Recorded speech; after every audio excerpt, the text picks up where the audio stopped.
Yo, what's going on, everybody? Welcome to Footballix, where we talk all football over here. Today, I got our greatest Madrista Muntaha, our new guest Meza, Hazim, and of course, complicated Barca. Today, we'll be discussing the Champions League games. We're going to be reviewing what happened over the weekend, and we'll be talking about the Milan derby. So, with that being said, let's start it off right now and talk about the big game going on this past week on Tuesday. Juve versus Atletico Madrid. And just to remind everybody, Juve versus Atletico Madrid. Juve were at home, going in with a 2-0 deficit, going against one of the best defensive teams in Europe. And they had a huge mountain to climb to be able to get the result that they did. Ended up 3-2 on aggregate, Ronaldo hat trick. With that being said, I want to just get your thoughts. So we'll start off with you, Muntaha. Thoughts on the game? Yeah, bro. Like, to be honest, when you have Ronaldo, so you can, climb Mount Everest, so you don't have issue with it. So, like, I was expecting this kind of results, to be honest, because when you have got Ronaldo in your team, and like he can like literally kind of be deciding factor to change your game, and the way Atletico approached towards this game, that's quite suspicious, man. Like, how can you play so narrow? Because like this is like general what do you call general foot no what do you call footballing knowledge. If you play narrow, obviously yeah, like you will have just one option to cross the ball. You know, hello. Yes, Yeah, yes, I can hear yeah. So Muntaha. you were just left with the one option to cross the ball, and when they have Ronaldo and Mandzukic, two tall strikers. So yeah, it's really easy for them to head the ball back in the net. And look, for me personally, the most disappointment and heartfelt was for this guy, man, Thomas Lemar, Antonio Griezmann, and this guy. Morata, come on, man. They should have performed better, man, in this game. So in overall, I'll just say that like Atletico should have performed better. But anyways, but like Juventus was a better side and deserving side, and they showed the symptoms of winning team, winning mentality, Mm-hmm. and yeah, that's why they gone through. Yeah. Okay, so Muntaha, so you're saying like with Ronaldo, anything is possible. So you mean to tell me that Juve could just rely on Ronaldo for the rest of the games? Because I didn't see, Ronaldo did play very well. That's the best I've seen him play all year. But I don't the game was very. I don't see like if they're playing against Manchester City, I don't see Manchester City sitting back like they did against Atletico. I wasn't I was impressed with Juve. I wasn't too impressed with their attacking football because like they pretty much had one play, which was just getting the ball crossed into the box. So with that being said, what are your how do you think Juve are going to keep going forward, going forward, because they are going up against Ajax next. So going forward, do you think Juve did they Yeah. impress you? Look, for me, yeah, when I saw that, like this kind of thing, like attacking UA side. Look, at like in the second leg, they don't have any kind of backup option. They have to go with full out attacks, in a sense. Mm-hmm. Yep. So they have nothing to do apart from attack and scoring goals. 3 goals they need minimum, and they scored, by the way. But look, if you see Ajax game, they don't need to be attacking side. They have to play their scrappy game. They have to be bad boys in that game. They don't have to out try to outplay Ajax. Why? Play your game, play conservative football, try to score the goal, try to score from set pieces. That's the best way to score against Ajax. Why you need to Mm-hmm. hassle so much for scoring goals? Relax. You have to play Okay. your game. So, and that's Okay. what Allegri is best in doing it.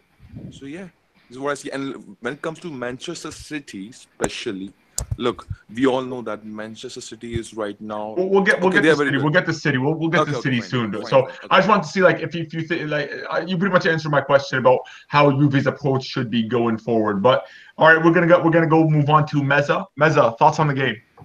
I thought Atletico basically came to Italy and basically spread their cheeks to get fucked in the ass. Oh, yes. Relax, jeez. Because I don't understand how you have a two-goal lead Mm-hmm. and you're a team of athletic quality and you just decide to park the bus when you have players of the quality of Griezmann, Lamar, Koke, Saul, Rodri. I don't understand that. They didn't even give Juventus any cause for concern. In this kind of games, you want to. There's also a mental battle to be won in addition to tactical battle. They didn't even make Juventus kind of reduce the tempo of the offensive play. Juventus just kept on flinging crosses into the box because they knew that there was low risk of counter because Atleti sat so deep and their pace going forward wasn't as impressive. because you didn't pick someone like a Justin Martin. If you play like a Justin Martins going forward on the counter, that's quite a good option. But Griezmann and Lamar, I'm sorry, they're not really the pacing one. That They got rid of Gelson Martins. He was surplus to requirement, apparently. Yeah, but what due respect, I don't understand Simeone. You need players with different looks in your squad. Yep. That's kind of the whole point. You need to be adaptable to different situations. And Simeone, this match proved what I've been thinking for a long time, that Simeone and Atleti need to part ways, because he's brought them. This kid, like, if you keep on losing to the same guy for what, 5 years in a row now. Yep. Yeah, I think a bit more. I think he's touching 6, 7. Yeah. Okay. It's time to go. I'm sorry. Insanity is doing the same thing over and over. He just signed a new contract. I think he's the top paid manager in the world right now. Jesus Christ! Like this is their problem, because this is like, I don't know if you were there in the pod yesterday. I think Hazem and Muntah had this from me. Because he's brought them to where they are right now, because before Atleti didn't have that big rep, and he's won them the Europa League and the league title and another Europa League. They're gonna give him a contract for a very long time. It's kind of the same problem Arsenal had with Wenger, because he's always done all he's done for them. They literally gave him carte blanche, the same way they're giving Simeone. For me, Atleti is full of too many ballers. It's not like it's Burnley where you've got fucking Sam Vokes or Ashley Barnes or whatever. You've actually got proper good technical players like a Rodri and Lamar to play a much more adventurous and expansive style of football, which the top 3 team in Spain should be doing. But because the manager is so stuck in his ways and is so headstrong, you're going to keep on playing this soccer ball, which only gets you a Europa League and a league title every once in a blue moon. So that's what the match signaled to me. I think Ronaldo was as clutch as ever. My man of the match, apart from Ronaldo, was fucking Federico Bernardeschi. My God, that boy ran his socks off. I don't know if he was playing right mid, right center mid, but he was all over the pitch. And in the team, when you're playing against a team like Atleti, you need someone who's willing to put their body on the line to go through those low blocks. And I mean, that's how he got the penalty, right? The guy literally went at them and said, "Come at me," and they gave him the penalty. So that's my thought on the game. Another point of mine was fucking Allegri finally realizing the error of his ways and playing Cancelo. I don't understand. Was Cancelo suspended for the first leg? No, he was coming off an injury. That's what happened. Okay, fair enough then. I'm playing Cancelo, but playing Cancelo for me was important in that point, because personally, Cancelo was my man of the match. Aside from Ronaldo, I thought that he was the best going forward and defensively. Even though Bernardeschi was very remembered for because of course he got the penalty, so that elevated his score rating. But sorry, continue. Yeah, of course. I was just gonna say that Cancelo is, I think, the best right back on form right now in the world. And also, if given the fact that Juventus play a diamond, Cancelo is that much more important to Juventus and on the night. So, congrats to Juventus. Atleti, time to change your ways, your bums. No, definitely. Alrighty, Hazem. Yeah, so it was a really good game. I mean, Atletico, I think they really came with the wrong approach. And obviously, it's largely down to Simeone's tactical stubbornness. But I think it obviously worked to sit back in the first leg. But you can come to the second leg when the Juventus are going to go firing all cylinders and sit back again and just invite all the pressure, because it's not going to work, especially when you have someone like Ronaldo lurking and getting more chances. He's going to get more chances. So I think for Atletico, the key, they should have aimed to at least get the away goal and play a more balanced game and give chances to Griezmann and so forth. If they got the away goal, it would have been much harder psychologically, and also in terms of the away goal, in terms of the aggregate, it would be way harder for Juventus to come back. In terms of Juventus, they had the perfect game. Allegri literally came with the perfect game plan. He stuck to the 4-man back line, and he had a perfectly balanced team. He went full attacking, but also whenever they lost possession, they immediately reclaimed it. And players like Pjanic and the midfield in general were key in that. They really worked hard in this game. As for the attack, Bernardeschi was amazing. Allegri did great by putting him instead of Dybala and playing him in the free roaming role, going from wing to wing, not only staying on one wing. And that's how he created a lot of chances. And his fitness is amazing, so he's able to run and cause problems the whole game. And the two fullbacks, Cancelo and Spinazzola, were also amazing, going up and down, also hustling and putting those chances in. So Ronaldo was getting plenty of chances, and Mandzukic in the box. So it was really Atletico sitting back didn't help it because they just invited the crosses. So Ronaldo, obviously, he showed why he's the greatest. He's one of the greatest of all time, and I think if he continues like this, he can really take them to the final and do something. But yeah, overall, great performance from Juventus. Allegri has shown again that when his back's against the wall, he always performs, and he's done it again. And yeah, they're through deservedly so. Atletico need to get a new coach, in my opinion. They need to move on. They can't just keep on doing the same thing. New ideas. The players Atletico have, the characteristics they have, it would fit perfectly a balanced attacking coach. Players like Lemar, Correa, they would really use the extra ball possession time, and Griezmann as well. But yeah, so overall, great game. Juventus, great, perfect match. Alrighty. So just to round it I up. just want to add one more thing. Yeah, go ahead with Tom. Sorry to interrupt you. I just want to say one thing. If you see the Ronaldo chances, out of 4 chances, he took 3 of them. Yep. No, Ronaldo was super clinical, and like, look, this is what Juve brought him in for, bro. Like, they paid $100 million for this guy. Yeah. So he was like super efficient for this guy. Definitely. Like, the thing is, look, as a longtime Madrid fan, I've seen what Ronaldo could do firsthand. Like, he's done this so many times for my club. So I was actually super surprised because I didn't think he had it in him anymore, especially because he doesn't have an attacking system behind him. But he's clinical. He's clinical. You don't need to score 50 goals a season. If you can score for me 10, 11, 12 goals that are clutch, that are in moments like this, like he has 4 goals in the Champions League. 3 of those are more important than a ton of there's other strikers that scored 5 and 6. Those 3 goals that Ronaldo scored are much more vital and important than those other goals because it got his team to the quarterfinals, those 3 goals. But with that being said, I do want to just round up and just talk about Atleti just for one quick second before we move on to this next topic. Is with Atleti, it's tough luck because I do understand that when they came in, they were very pragmatic. But people forget that these guys had both their starting left backs out. Like they were playing with a right back as their left back, and that right back is 36, 35 years old. He's old Juan Fran. And I felt that the only reason why Atleti were able to Juve were able to get those crosses in is because their fullbacks were up to it. And by the way, you could see they were targeting the right hand side. They weren't going down the left. They were going down Atleti's left, but Juve's right. So they were targeting that side because they knew that Juan Fran was the weak point in that team. Also, I wanted to mention that Costa, man.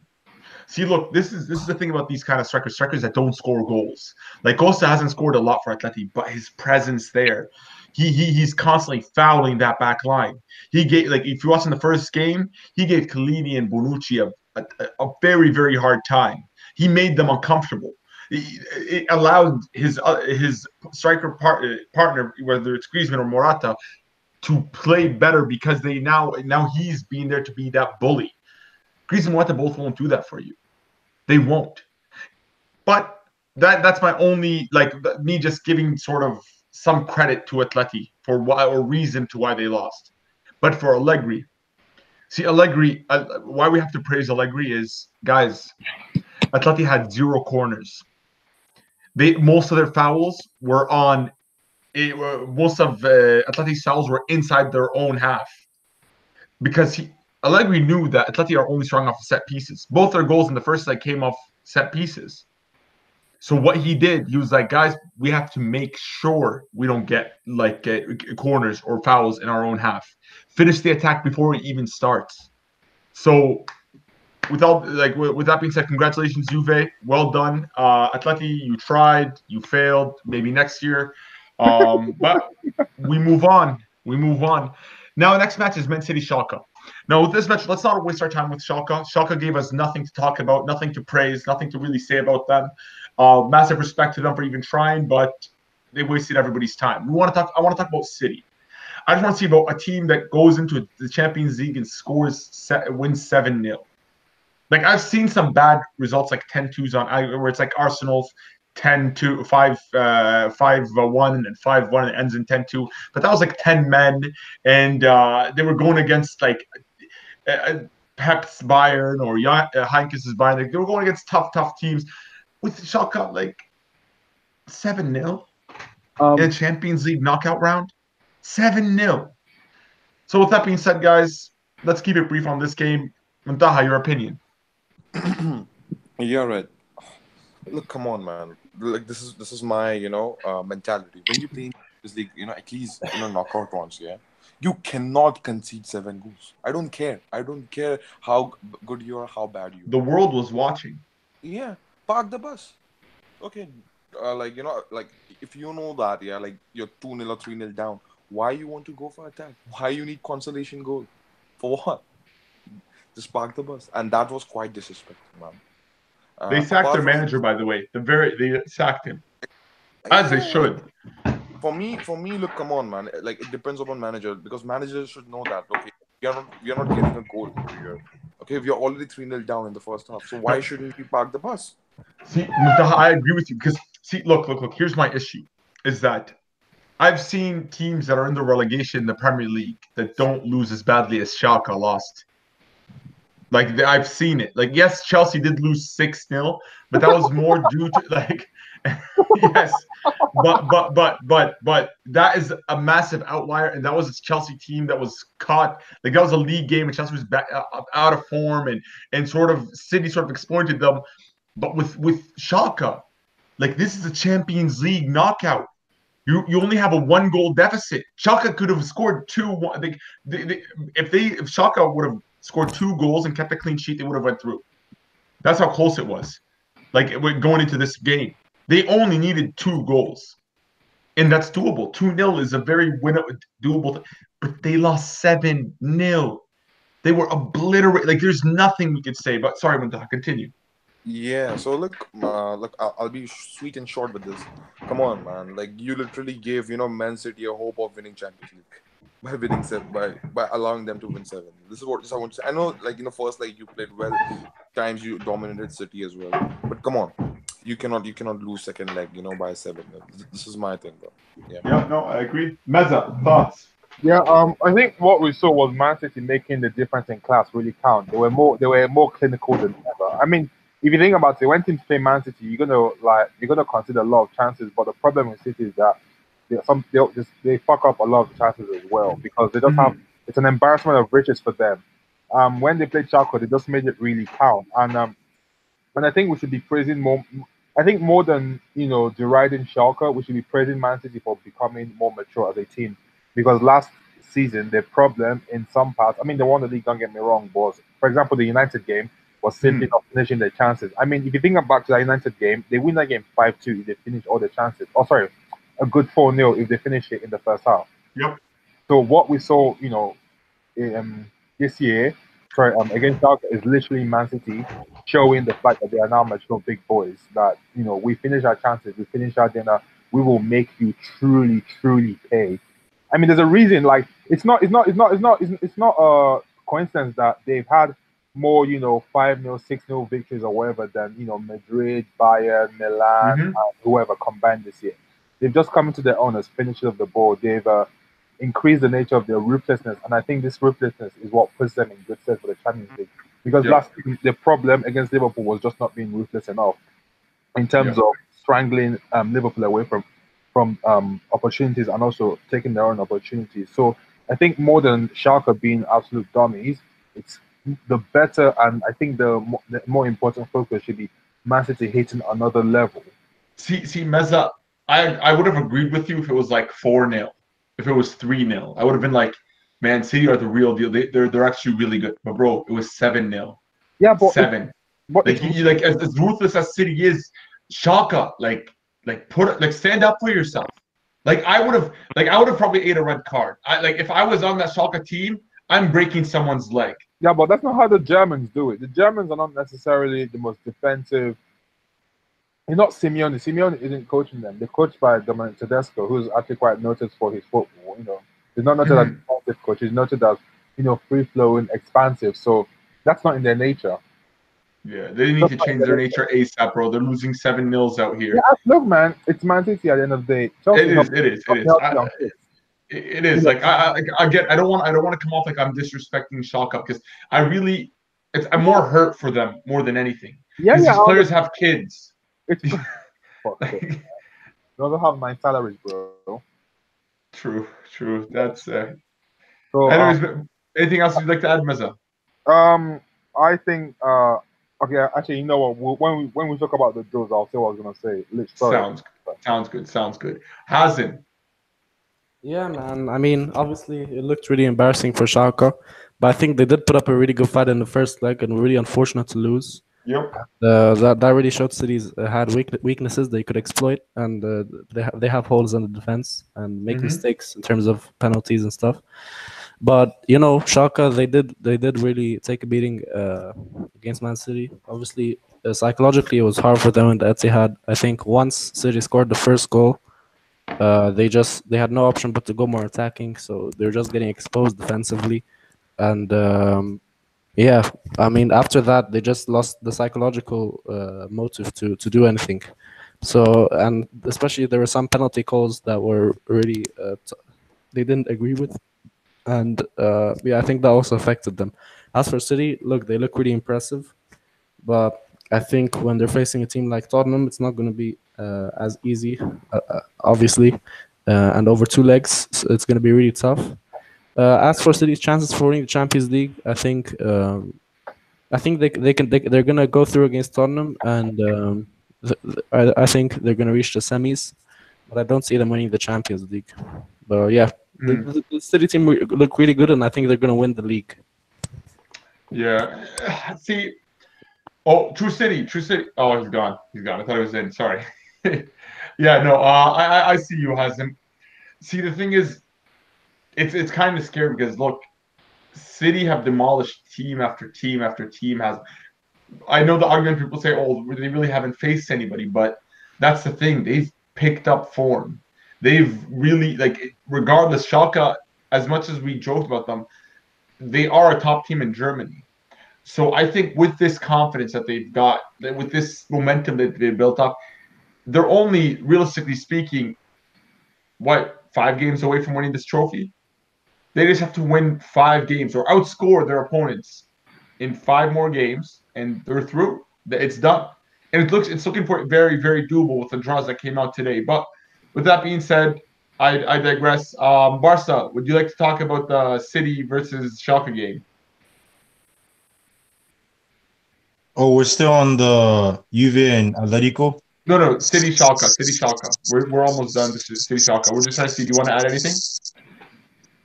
They have 0 UCLs. No, I don't want to add anything. Alrighty, bro. Astute commentary as always. Alrighty. So now we move forward. We're going to take a brief intermission. We're going to talk about league football. It's only going to be a brief discussion. We're going to be talking about the Milan derby. Because for me personally, even though these 2 clubs have fallen from grace over recent times, this is always a massive game. Always tensions are high. Always important for both clubs, regardless of their position in the league. It is always a match that they need. It's for bragging rights, essentially. Bragging rights. So going into this game, Milan are on a 6-game Hazim unbeaten run. 7 game. 7-game unbeaten run. Only behind City in all of Europe. Only City's at 8 games unbeaten. Milan are behind them with 7. Yeah. On form, Piontek has been firing ever since January. Really, Milan have been on point. Paqueta's looking to settle in. Bakayoko's looking like a prime Conte. Romagnoli, holy, this guy's up there defensively. Yeah. On form, Milan versus Inter that's capitulating. Star Strikers is at war with the club. All the players are arguing with each other. They have a chain smoker and Nainggolan in the midfield.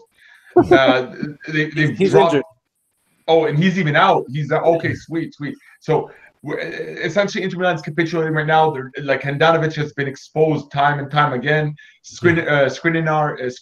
How do I pronounce it, please? Skriniar has been dropping zeros over the past couple of weeks. But with that being said, De Vrij. Milan always make it hard. Don't mention De Vrij. Now look, De Vrij.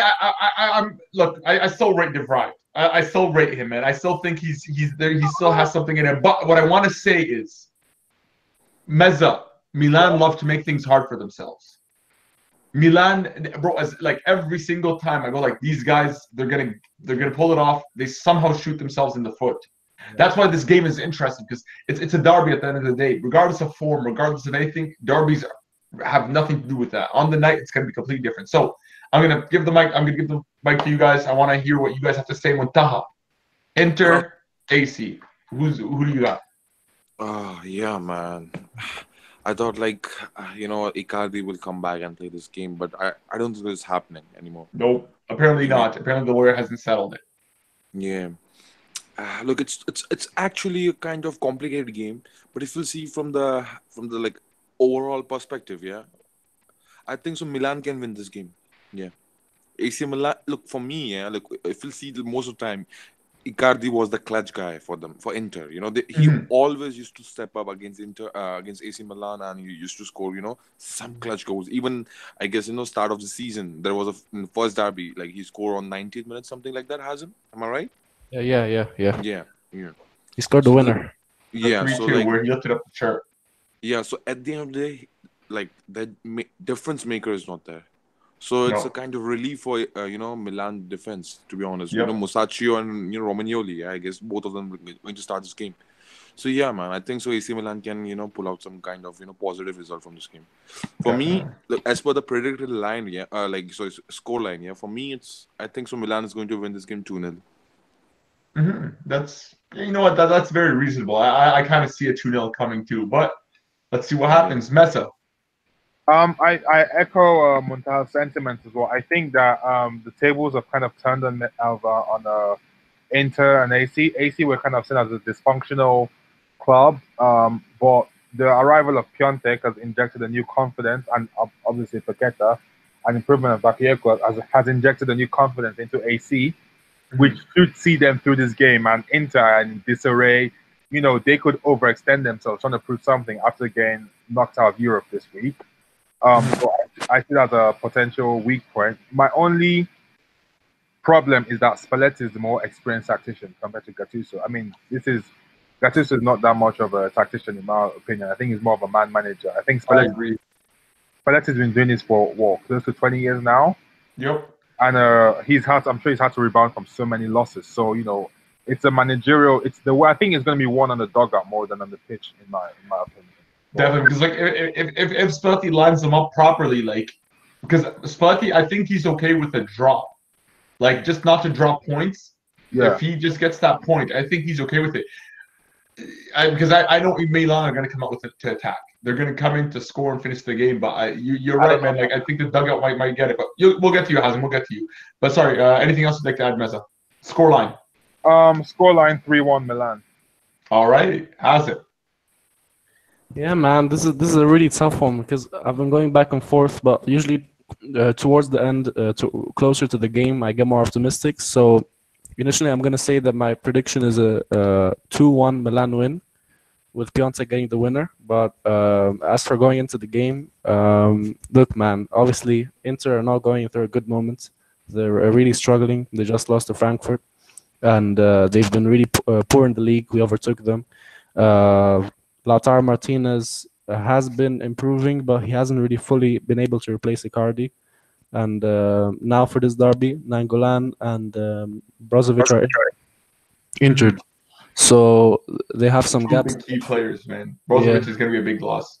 Exactly. So they have some gaps in the midfield, and which we should be able to exploit. As for Milan, obviously we're in great form. We were able to scrap out a win against Chievo with resting some players. And Chievo gave a tough time to all of the top teams. They drew against Napoli and beat and nearly drew against Juventus. So yeah, I think we're going on a high, but this is the derby, and it's always a one-off game. And as Berezi said, usually the team that's on worst form wins the derby, which is really weird. I swear Hazem was going to get to that. I was going to round it up. But with that being said, I want your prediction. What's the scoreline? So, yeah. But I think we're going to be able to pull through and I'm gonna go with a 2-1 Milan Piontek winner. Okay. So see, here's how I see it. I feel like the Inter players are going to be very, very, very motivated for this game. Like because look, they've been completely demolished by the media. They've been made a laughing stock. They've been laughed at. They've dropped from the third to fourth. They've just been taking L after L after L since November. And a win over Milan would get all their fans back on their side. And for that reason alone, I feel like these players are just going to put everything on the line, and they're going to get a 2-1 victory over Milan. Though I do see a 1-1, but I feel like I'm going to edge 2-1 for Inter Milan.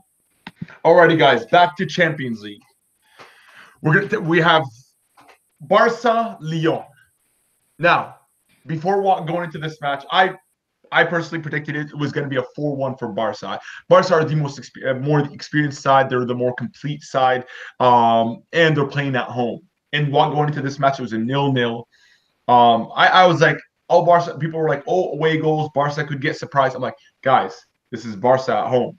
They don't draw at home. They don't lose at home. They win at home. And plus, Messi came out in the beginning of the season and said, I'm winning the treble. I'm winning that champion. We're going to bring that trophy here. So they're definitely prioritizing that trophy. So with that being said, 5-1 Barca. Muntaha, thoughts? Yeah, like Redman, I said, like, before the game, man, many times on occasion, there is a, like, minute possibility, like, Lyon can give upset to Barcelona, but I cannot see that happening, to be honest. Even at that time, I said it. So, look, from the game perspective, Lyon started, like, absolutely in the most shambolic way, like, they can. Like, they literally give all the, wide areas open completely to Barcelona. Come, attack us directly. Come, like, they literally showed the symptoms of, like, no, these guys are inferior team.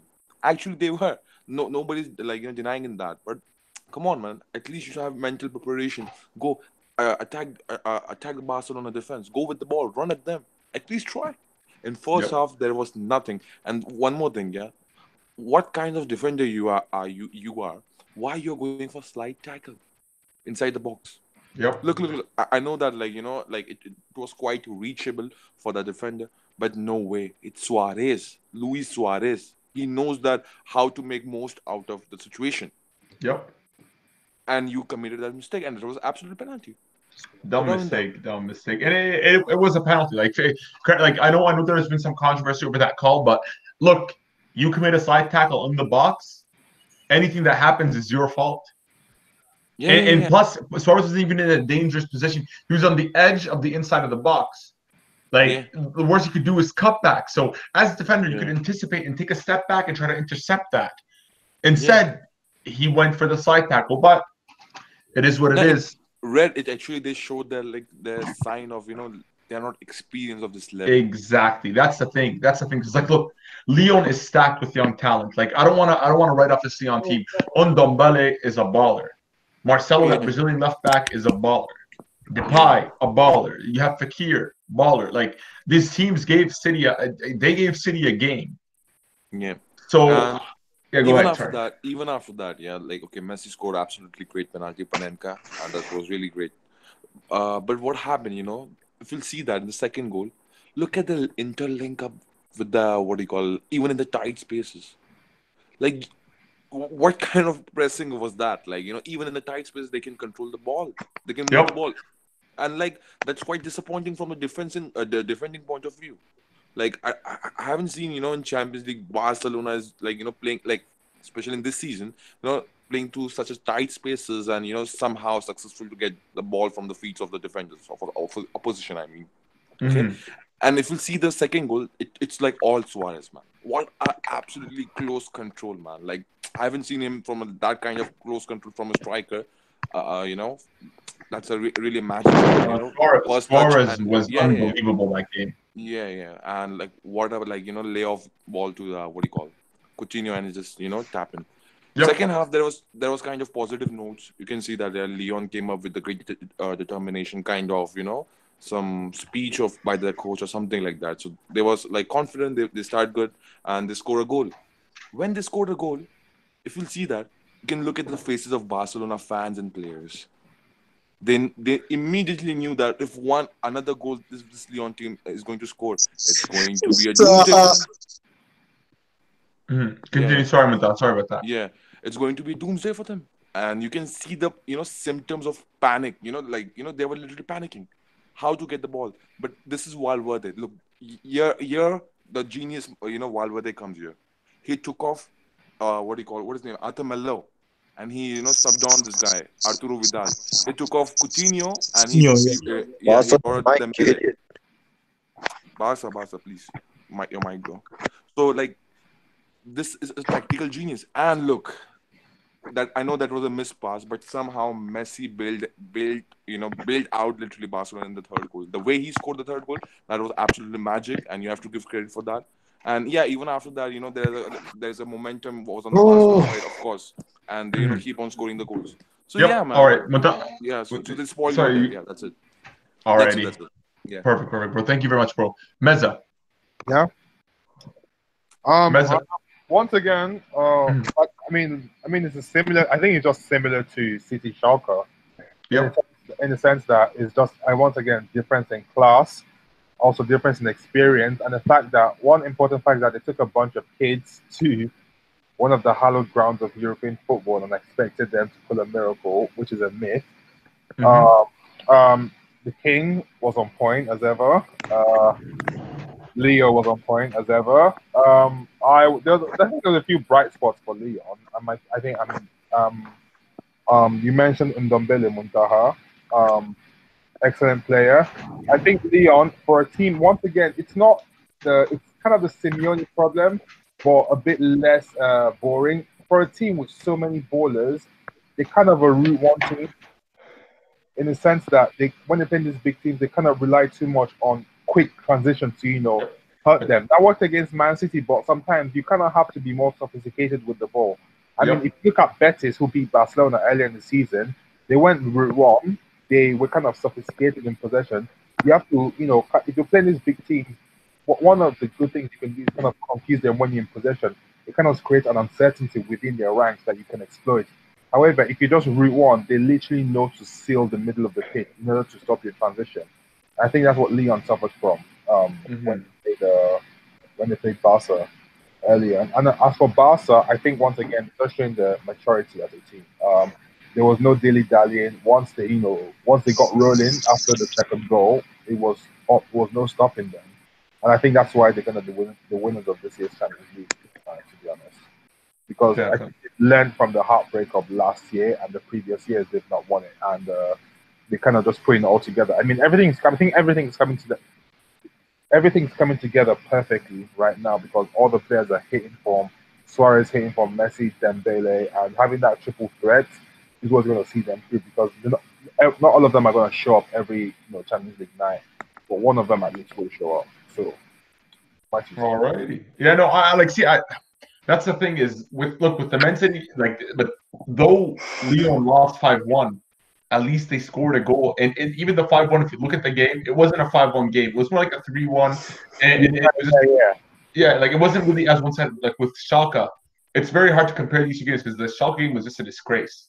That game was just a waste of time. No, I'm not comparing them in the sense of they went the same. I'm comparing them in the sense I understand the golf in class. Just the golf in class. In terms of situation, you mean, yeah? Oh, sorry? In terms of situation, The maturity displayed by the women. Men against boys. Yeah, literally. Yep, definitely. L, thoughts on Leon Barca? When am I gonna go? Bro, you're Barca. You'll go right after L. It's LB, by the way. I changed it. It's LB, not just L. LB. Yeah. Look,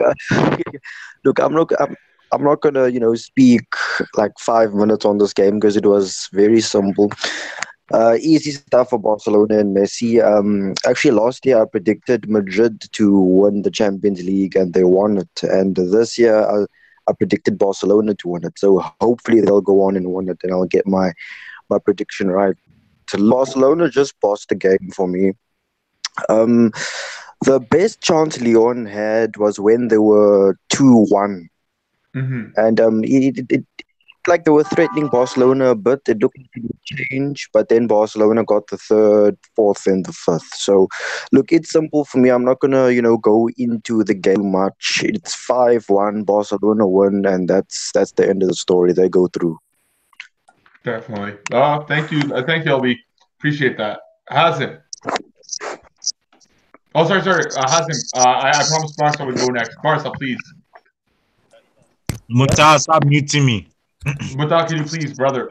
Okay, allow Barca to speak. Educate us, Barca. Yeah. Anyways, again, for Monta, there's always a so that's no question. Anyways, so what I was saying is, I think we played really well. Coutinho was poor. And then again, I'm coming back to my point. What we need to improve on closing down on defenders. That is a huge problem in this game. Red is because Footballics is because I just feel like for us, the way we played that game, first half was good. First half was brilliant. You know what I'm trying to say? But I agree to a certain extent that like it gets to a stage where once the opponent score, it's like, oh my goodness, the Barcelona defenders, they kind of get panicked. You know what I'm trying to say? So for me, I'm looking at this game and I'm saying to myself, Suarez has to be man of the match. He played really, really well, especially that nutmeg he showed against Marcelo. Nobody talked. Beautiful. That was such a beautiful nutmeg. Like I've not seen. Suarez shut up all the haters today, this match. He actually did, because a lot of people were criticizing Suarez, saying that he was finished.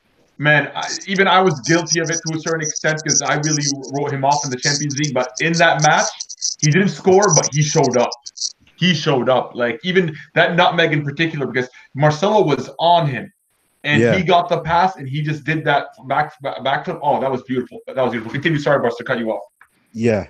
So, anyways, Longley was amazing. I mean, like always, he's had so many amazing performances, but yet again, certain people don't rate him. Look, Barca. Sorry, I want to just add one more thing to that. Man, Umtiti, when he comes back from injury, he's going to have a hard time getting into that starting 11. I think Longley has been consistent, man. Umtiti hasn't been missed all season. Yeah, I think so too. There's a good point. For me, Umtiti, again, I think he still needs to, get match sharpness. He's not like match sharp already. So match fitness, yeah. He needs to be match fit in order to start for the team. But again, excellent performance from the boys. First half, we just need to work on closing down on closing down on attackers. Work on defending set pieces, because I think that's a huge problem for us. And then also, again, I just feel like, we played really good. Midfield attack played good. So for me, good game, man of the match, Suarez. I'm gonna give it to him. Coutinho, I think we need to sell him. So yeah. Alrighty, congrats on the win, Barca. Hazim. Brief thoughts. Yeah. So thoughts on what? Brief thoughts on Barca Lyon. Barca Lyon. Oh man, this was I wasn't really surprised, because I said Barcelona Camp Nou. This is what is that second leg. They're not going to walk over it, and that's what happened. I mean, Messi produced a masterclass, hat-trick of assists and 2 goals. I mean, what more could you ask? And he was literally really dropping deep and coming back up again and making those key passes and just doing all the positions. You have to give credit to Suarez. He showed up after that first really poor first leg, and he was really influential in the game, and he was able to assist one of the goals, and overall played well. And Coutinho deserves some credit. He played a decent game. Not amazing, but decent. And I think from Lyon's side, they'll be a bit disappointed because they really put up a great performance in the first leg, and many people expected more. But I don't really blame them, because the Camp Nou atmosphere is really tough to deal with, especially with such an inexperienced team. and it's really tough on them to be able, especially when they go a goal down, to come back and do something. But obviously, they showed that they still were able to score that goal when it was 2-0, and it showed that they can come back. So they showed really good strength there. But overall, obviously, Barcelona dominated the whole game, and the midfield was dominated. And when Lyon started attacking, they were just even more stretched, and that gave the perfect opportunity for Messi to just make those perfect passes and kill the game. You give Messi that space, it's game over. You can't give Messi that space. 100%.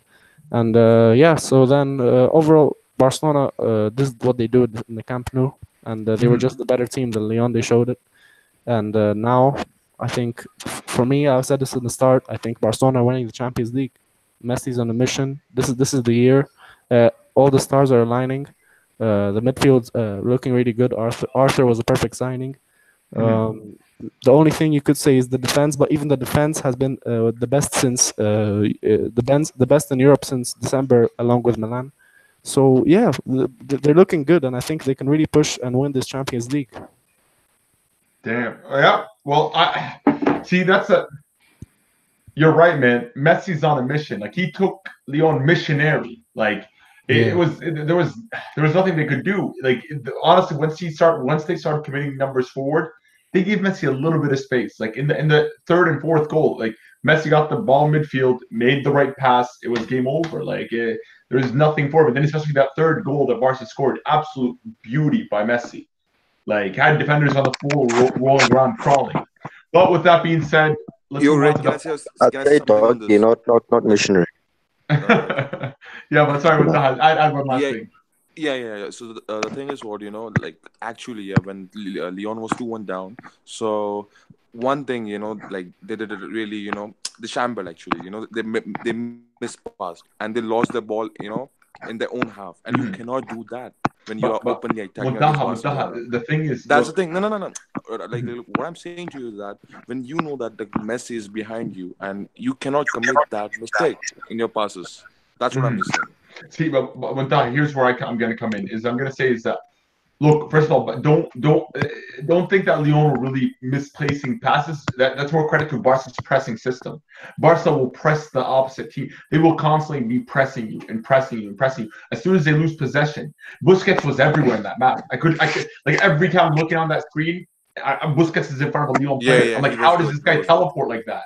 Like, he was Barca showed up this game, like, as a whole team. Like, Busquets is really underrated. Busquets deserves all the praise he gets. Any praise that Busquets gets, it's not enough, because this player is unbelievable. And he's going to be a big miss for Barca when he leaves. But I want to say something. I want to just respond to something Barca said earlier. I do agree with him that Coutinho was probably the worst Barca player on the match. We got to solid.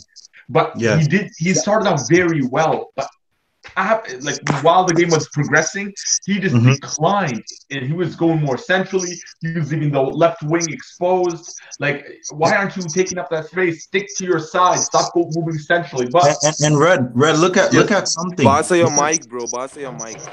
Look at something. It's 5-1, man. Let's move on. Jesus. Hello? Red. Yeah. Can I say something? Say one last thing, Barca. We got to move on. Okay. So if you watch that Lyon goal, right? The cause of that Lyon goal was because Coutinho was trying to dribble past one Lyon defender, and he failed miserably. And the next thing you know, Lyon started a counterattack just because he failed miserably. That is how Lyon scored that goal.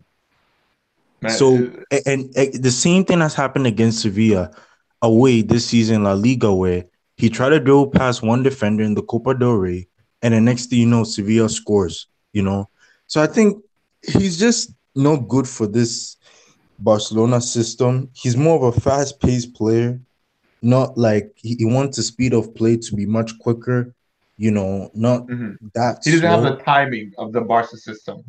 Yeah. Like, I just feel like he works more in a Liverpool, Juventus, kind of counter-attacking team where, like, Juve is not a counter-attacking team, but I do agree with you. He was much better suited for Liverpool. But bro, we got to move on. We don't want to turn this into the Coutinho show. Our final match of the day, and this was a massive game. and like if not for Mane, it would have been a massive letdown. Liverpool v Bayern. Now here's my thoughts on the game. Changing of the guard. We're seeing changing of the guard. We're seeing these teams that have dominated Europe over the past decade. They're starting to lose that power that they had before. Like Liverpool just went to Bayern at the Allianz. By the way, guys, nobody has beaten Bayern at the Allianz aside from Real Madrid in 2014, 2017, and 2018. Wow. Every other Chelsea, team Chelsea, went Chelsea. but that was a final that was a bit Who different. cares about Chelsea? But What do you mean it's different? Come on. Of course. Different. Come on. No. Because Luntu in a two-legged affair, it's kind of because in a Oh, final there's too late. no Okay, I edge. see it. He said Allianz. Pardon? No, I agree. Okay, Chelsea. Let's just say Chelsea. So from this decade onwards, only Chelsea and Madrid have beaten them in five matches out of all the games they've played there in Europe. So for Liverpool to go there in their second year back into the Champions League and to win in the manner that they did, like credit to them. Like Van Dijk was unplayable in that game. He made them like. I want to take my time to praise Liverpool more so than critique Bayern. If any of you want to critique Bayern, please feel free. But man, like even Mane, what Mane did to Neuer should be illegal. Like Neuer's is considered quote unquote the greatest of all time of keepers. Oh, really? Yeah, he's By some people, Hazem he is. By some people, he is Hazem, and this he's is why declining now. he is like because Mane made him look like an amateur. Why would you leave your line to open up that space and then for you to get done like that? Like that's just disrespect. But again, amazing assist by Salah, quality goal by Mane, and quality goal by Van Dijk. But with that being said, guys, brief thoughts on the match. Muntaha. You're right, bro. Man, this team, Liverpool, man, they impressed me a lot. I'm telling you. Look, this is what I see from this team, yeah? They have three flexes. They can defend, they can attack, and they can park the bus. Whatever they can do. Like, and this is what is the quality, from the team you require when you want to win Champions League. And I'm telling you, people are slipping on this Liverpool side, I mean. They're literally like these guys are so underrated in Champions League this season. Like, come on, man! Like, there were so many, many people criticize Liverpool, including myself. Yeah, like, oh, Liverpool when they play away, they perform badly. But they went to one of the most toughest European soil, yeah, away soil, and they beat Bayern Munich. They actually not just beat, they outplayed, they destroyed them. Mm-hmm. So that shows that. Look at the caliber of this team. And secondly, I just want to say one more thing regarding Liverpool-Bayern game. First of all, it was awful defending by Bayern Munich. I don't know what was their plan. If you see the midfield of Bayern Munich, it's like way superior and technical in terms when you compare with Liverpool midfield. But that, what I was expecting, that midfield should, thrive and, should destroy the Liverpool squad. They should be so much creative compared to Liverpool. That's what I want to. But Muntaha, sorry, if you just allow me just to respond to your. So Muntaha, think about it this way: if you have a midfield that could run for 90 minutes and press for 90 minutes, and then all they have to do is either give it back to your center back to give a long ball forward, or give it forward to give it a front pass to your front three and have a dynamic shift between those three and get a goal. It works because look at Liverpool's goals. The first goal, Mane's goal, where did that pass come from? It came from Van Dijk. That was a pass from Van Dijk straight to Sadio Mane. And then Mane did Neuer dirty. So Liverpool's midfield, the way Liverpool's set up, they don't need technical. They don't need you to be pretty on the ball. They just need you. And even when watching that game, every time Bayern had the ball, it's because Liverpool wanted them to have the ball. Because at any one time, every time they pressed Bayern, they took that ball back. Yeah. Every single time they pressed Bayern, they took that ball back. Like Bayern, their chances were so limited and so like Lewandowski, like he had no tap in to really score. He didn't have a decent cross. He didn't have anything or no service to him.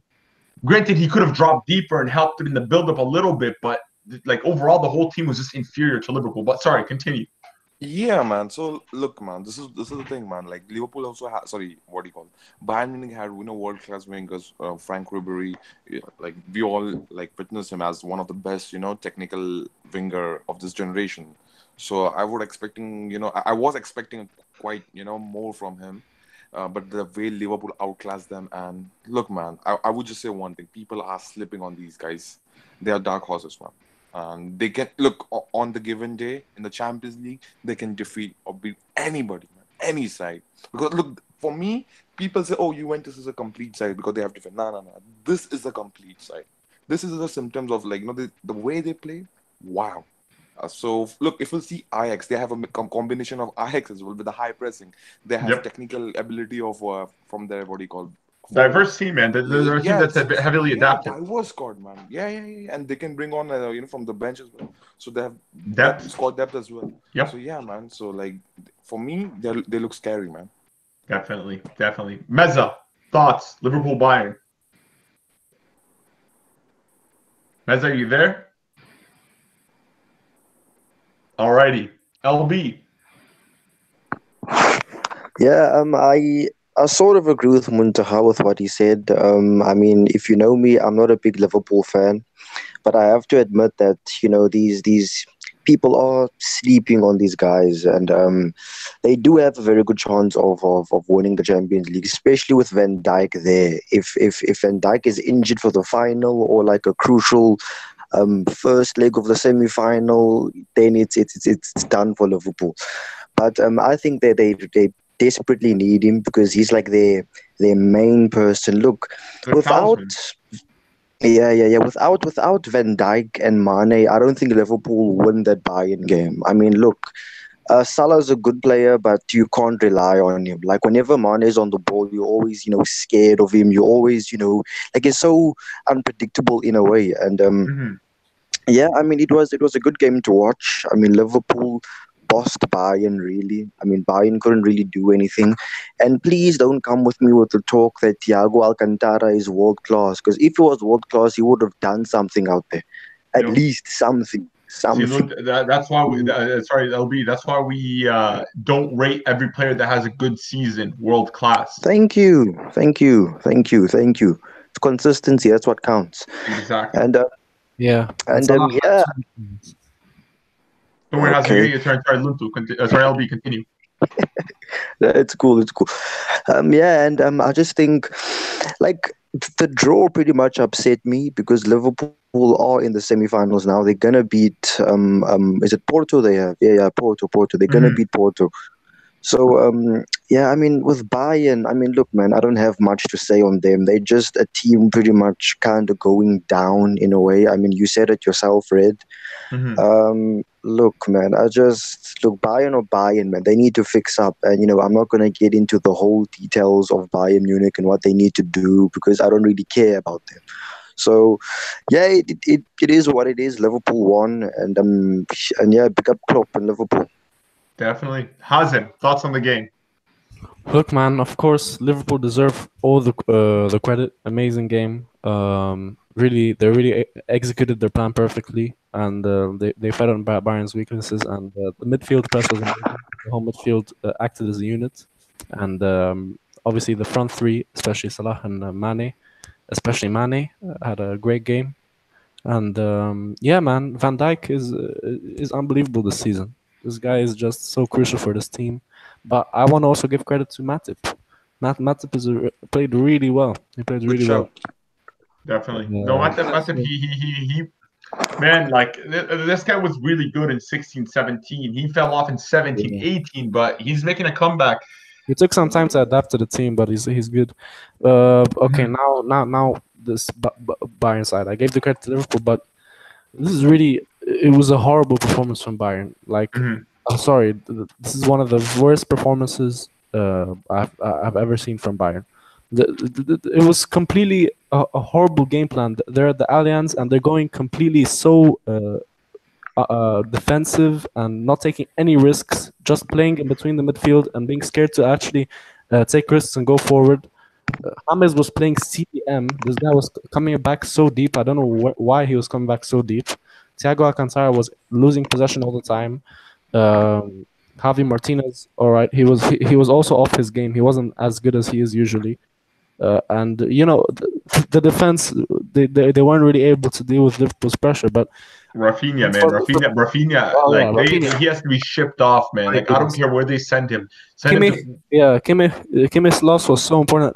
Rafinha, important. this guy, every year this guy costs Bayern. It's crazy. This guy is so bad. I've never seen such a bad fullback in my life. Maybe I'm exaggerating, but No, you're right. Last year he gave that ball to Lucas Vasquez, which led to Asensio's goal. not only that, the whole game, all the Liverpool attacks were going through that side. Yep, no, because they knew they could exploit him. They Yeah. knew it. Alaba's time was pretty much untouched. Because if Kimmich was there, again, because look, it's overload. Yeah.